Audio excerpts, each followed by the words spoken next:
Narcissist and animal abuse and neglect. I remember that man, he had a dog, Dutch, and his youngest daughter had a cat named Sunny. And this cat was kind of feral, kind of wild. He never took care of these animals. He never had food for them. He never took them to the vet, never did anything appropriate, that animal owners are supposed to do. Well, the little girl's cat, Sunny, he couldn't stand that cat. He couldn't stand the animals. That's why he didn't take care of them. And one night I was with him and he said to me, he said, "Hey, grab Sunny and get in the truck." And I'm like, "Oh, maybe we're going to take the cat, to his daughter in a town right outside of where he lived." That's the direction we were headed. We were out in the country and he's taking all these back roads and then he pulls the truck over real close to a ditch. Now it's late at night. It was not late. It's dark out because it was still cold then. And he says, "Open your door." And I'm like, "Whoa, what's going on?" So I open my door and he grabs the little girl's cat and throws the cat outside into a ditch. I mean, just tosses it out the truck. And I'm like, what the hell? He said, "Close your door," and drove off. And I didn't know what to do. I didn't know what to say. It was horrific and it traumatized me. I just sat there. I didn't know what to do because it reminded me of a time when I was a little girl and my narc mother, who was extremely abusive, we had a cat. We had a cat with kittens. Anyways, my mom couldn't stand the cat. So my mom got me in the car, grabbed the cat, and I was a little girl and she drove outside of, the town and took the cat to a video place called Major Video and just dumped the cat outside of Major Video and left the cat there and said, "Oh, well, somebody will find it. This is a good part of town." And so when he did that with his daughter's cat, Sunny, it re-traumatized me all over from a childhood event. And I never said anything. And it was horrific. And the dog that he had got infested with fleas because he didn't take care of these animals. I mean, he didn't feed these animals. He lied to me and I, would always buy all the food. And one night he was like, "Oh, can I have all this leftover chicken from the cookout? And I'm going to need it because I'm hungry. I don't have any food. I'll need it to eat on for lunch at work and, share it with the guys at work." And I'm like, "Yeah, sure." And he took, I don't know, probably $15 worth of chicken breast and then took it home and fed it to his dog because he didn't just want to buy the dog food. He didn't want to buy dog food. Well, this dog was so infested with fleas that it infested his entire living quarters. I mean, the infestation was bad. Like when he started staying at my house because he did not want to pay to take the dog to the vet. He did not want to pay to have the situation taken care of.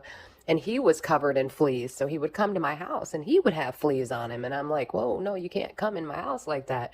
So instead of doing the appropriate thing, which is take the dog to the vet, get the dog medication, groom the dog, he got rid of the dog and gave it to a friend and then was so upset and bitter because he had to pay for an exterminator to come out and get rid of these fleas. I mean, it was bad. He had a really bad infestation. But narcs and animal neglect and abuse, it's terrible. And narcissists, they don't love their animals. Their animals are sources of supply. They have animals to make themselves appear normal. But there was nothing normal about that man. I mean, he dumped his daughter's cat in a ditch, and it traumatized me. It like froze me in that moment and took me back to my childhood. And I didn't know what to do. And I never said anything. And I never said anything because I never wanted that little girl to find out. I never wanted her to know the truth about what happened to her cat. And he lied to everybody, lied to the little girl. "Oh, I don't know what happened to your cat. I don't know what happened to Sunny. I guess she just ran away or somebody else took her." And that little girl was so sad. She was so sad that her cat was gone, and it was a horrible time. It was traumatizing. And I thought, man, if it traumatized me, that poor little girl sat around. He watched his own daughter every day go out and look for that cat and leave food out and try to get that cat to come home, knowing damn well he dumped that cat in a ditch. And I was just sitting there like, what the hell just happened? What just happened? I had no idea that that's what he was going to do with that cat. I mean, and he had a big truck, but he took that cat and just tossed it. I mean, tossed it out of the truck. I mean, it just went flying out of the truck. And Of course, if, anybody were ever to try to hold them accountable, narcs are incapable of being held accountable, so they will lie, gaslight, deploy Darvo. And Darvo is when a narcissist, it's a manipulation. It's an extreme form of gaslighting and blame shifting. Darvo, it stands for deny, attack, and then reverse victim and offender roles. So when you try to hold a narcissist accountable, they're absolutely incapable of being held accountable. They cannot do it. So if somebody were to say, hey, man, did you do that to your daughter's cat? He denied. He'd be like, man, I didn't do that. And then he would attack my character by saying what narcs always say, that never happened. She's crazy. She's lying. What about all? And then they make up more lies to reverse the victim and offender roles to then make themselves the victim, and the person holding them accountable, for their bad behavior then becomes the offender, and the narcissist will keep doing this, or they'll deploy the silent treatment, or they'll begin to stonewall people and just refuse to answer or say, I'm not going to argue with you. I'm not going to talk about this. That's crazy. Or again, just the silent treatment.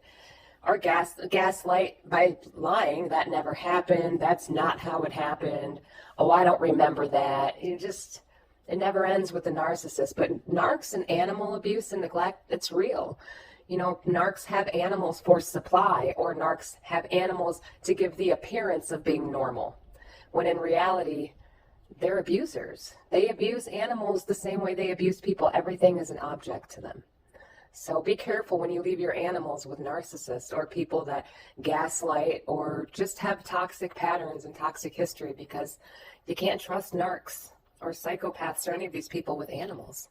It's very scary and it's very sad. And I still feel bad for that little girl to this day, watching her look for that cat. And I sat there knowing the whole damn time that he dumped her cat in a ditch. And it just broke my heart. It broke my heart. It still does to this day. So I had to watch that little girl look for her cat. But I never wanted her to hurt. I never wanted her to know the truth. But these people, him, the little girl's mom, they don't care. They don't care what they're doing to these kids. They don't care about their behavior in front of these children. And it's very sad. It's very, very sad.